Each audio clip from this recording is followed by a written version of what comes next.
दोस्तों नमस्कार। कर्नल अजय सिंह और अजय एस्ट्रो मनी गुरु first global astro finance digital channel से आपसे मुखातिब होता हूं। आज 19 सितंबर सन 2023 मंगलवार।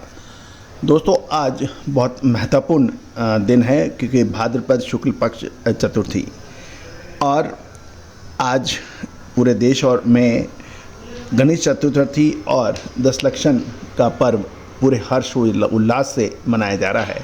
हम अपनी पूरे चैनल की तरफ से अजय एस्ट्रो मनी गुरु टीम की तरफ से मैं स्वयं की तरफ से आप सभी को बहुत बहुत शुभकामनाएं देता हूं। दशलक्षण के शुभ और पावन अवसर की शुरुआत में के लिए आपको बहुत बहुत बधाई और हृदय से क्षमा प्रार्थी, क्योंकि जैन धर्म के अंदर क्षमा का सबसे महत्वपूर्ण स्थान दर्ज किया गया है। दोस्तों साथ साथ गणेश चतुर्थी पूरे देश में हर्षोल्लास के साथ मनाई जा रही है।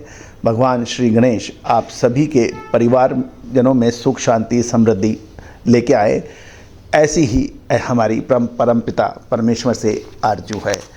तो दोस्तों आज के एपिसोड में हम चर्चा करेंगे कॉटन की कुछ अंतर्राष्ट्रीय खबरें तथा भारत के बाज़ारों की चर्चा करेंगे। सबसे पहले इंटरनेशनल कमोडिटी मार्केट में कपास के भाव आईसीआई कॉटन वायदा बाज़ार में कल 1% की से अधिक की वृद्धि हुई, क्योंकि अमेरिकन डॉलर की गिरावट और सप्लाई की चिंता को चलते हुए ये नेचुरल फाइबर में पिछले सत्रों के घाटे को पूरा करने पे मदद मिल रही है।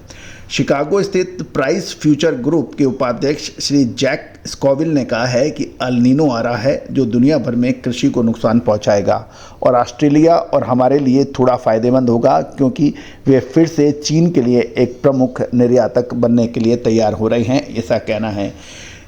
गौरतलब है कि एक सरकारी स्वामित्व वाली चीनी कंपनी सहित खरीदार चीनी गोदामों में ऑस्ट्रेलिया कपास का भंडार जमा कर रहे हैं। अमेरिकन कपास के शीर्ष उपभोक्ताओं में से यानी चाइना अमेरिकन कपास का एक प्रमुख आयातक देश है।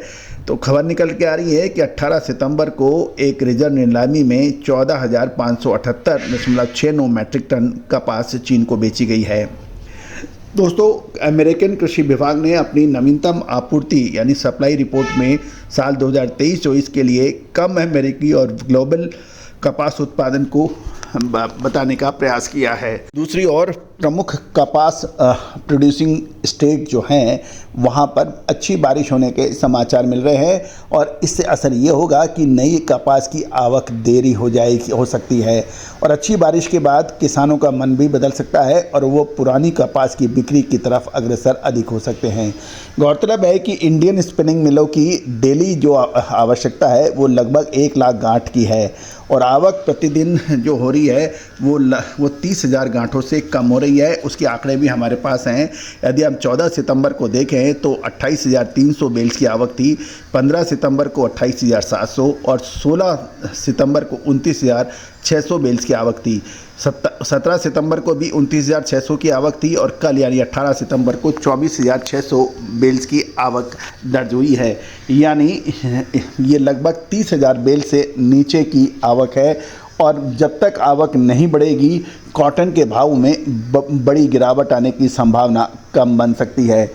दोस्तों गुजरात और उत्तर भारत में स्पिनिंग मिलें वर्तमान में कॉटन यार्न की कमज़ोर मांग का सामना कर रही हैं, जबकि दक्षिण भारत में स्पिनिंग मिलों ने कॉटन यार्न की कमज़ोर मांग के कारण रुई की खपत 40% कम कर दी है।